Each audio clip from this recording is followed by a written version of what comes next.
This is the second video for the respiratory system, and in this video I'm going to be covering some of my favorite essential oils to use with the respiratory system, specifically targeting difficulties you might be having there or just needing some extra support. So if you need more information on essential oils, I will drop a link in the comments, so make sure you check that out. I'll just go through some super basic info.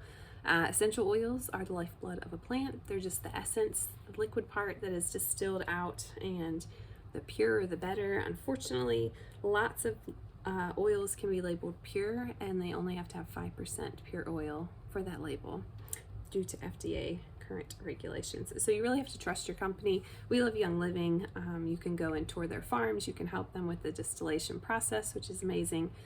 And then you just have to trust the company, do your research. Everything that I'm saying today is going to be specific to Young Living. You may be able to find these oils elsewhere, but I am not recommending that. So the first one I'm going to talk about is called Eucalyptus Blue. I don't know if my camera's gonna cooperate here. This is the only eucalyptus that doesn't cause any kind of allergic reaction to eucalyptol, which is in eucalyptus.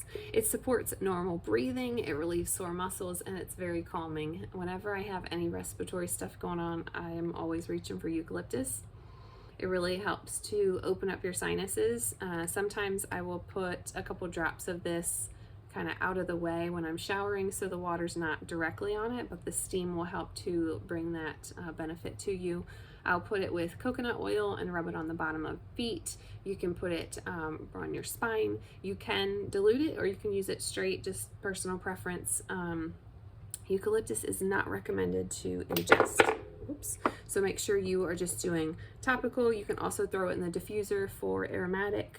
So it's a great one if you're having any kind of respiratory gunk, that you start diffusing eucalyptus and kind of applying it as you see fit.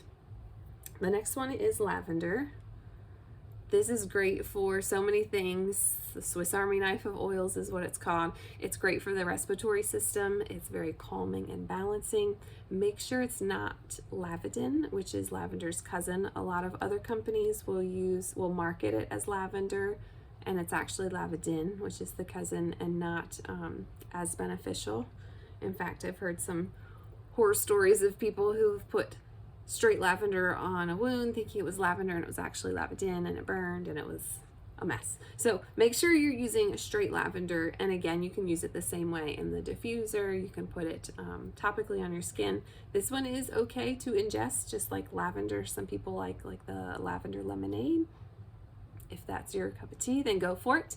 Lavender is a great one to reach for anything, including the respiratory system. If you're not sure what to do, reach for lavender. The next one I'm going to talk about is lemon essential oil. There's a study in 1995 that I found that said lemon essential oil helped to boost the immune system. It reduced depression, which is amazing.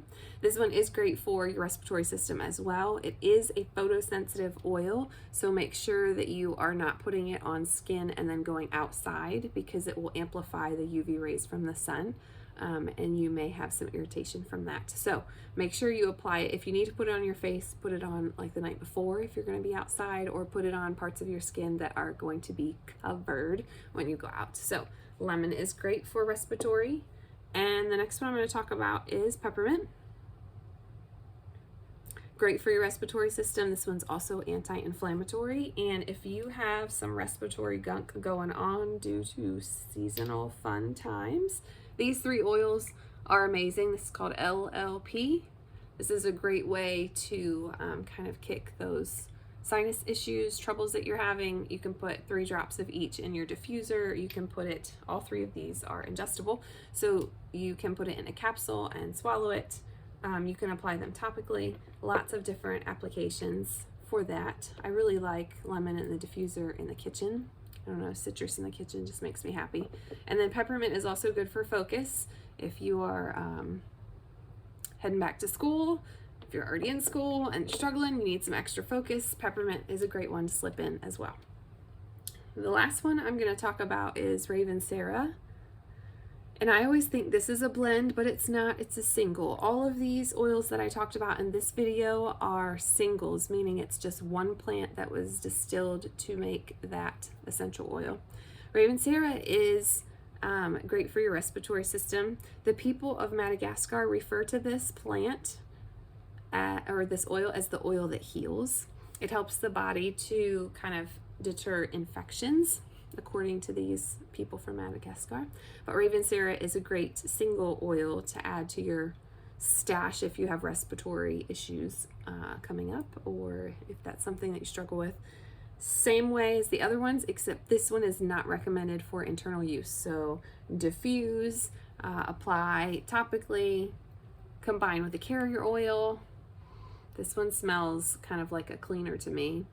Everyone smells essential oils a little bit differently because of their chemistry. So when I put this in the diffuser, I like to pair it with something a little bit stronger, like a peppermint or a lemon, because I'm not super crazy about this smell. You can always pair like oils together if you're not crazy about the smell. If I missed an oil that you also use for respiratory support, drop that in the comments.